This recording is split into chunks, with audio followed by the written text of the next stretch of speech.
How do you get trading cards autographed? This is a question I've been asked a lot recently. The answer is ultimately, what kind of card are you trying to get autographed? I'm going to discuss 3 common types of cards that people try to get signed. The first type of card is a cardboard trading card. This card in particular is from the 1980s. Older cards like these don't have very much film on them, and some don't even have it at all. I personally usually go for a black or blue Sharpie. I'd highly recommend not using a pen.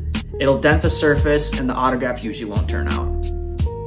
Here are 2 autographed cardboard trading cards for reference for you guys. One signed in blue Sharpie and one is signed in black. The next type of card is a chrome trading card. This type of card in particular has a chrome finish to it. This isn't the only type of trading card that has a chrome finish. You'll see this on other brands like Select, Prism, and Mosaic. Before getting a card like this autographed, I'd highly recommend prepping it. Prepping is a process where you wear down the gloss on the surface of the card. There are 2 common ways many collectors, including myself, do this. The first option is a white eraser, and you just rub the eraser lightly on the surface. The other option, I know this sounds weird, is baby powder. If you sprinkle a little bit of baby powder on the surface, rub it in for a few seconds, and then wipe it off, it'll do the same thing. Now, how should you get one of these cards signed? You can use a Sharpie, just like the cardboard one I mentioned earlier, or even paint pen. I'm a big fan of Deco products for paint pens, but these aren't the only ones you can use. Here are 2 autographed trading cards I have with a chrome finish.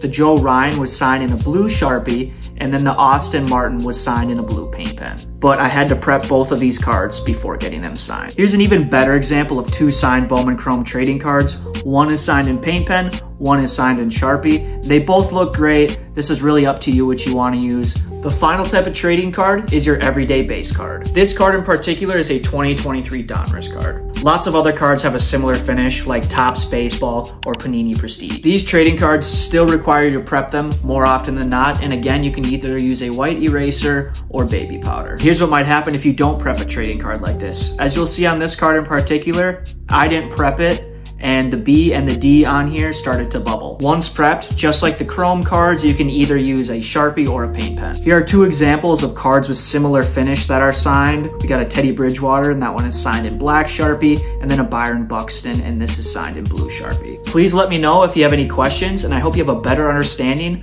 of how to get trading cards autographed.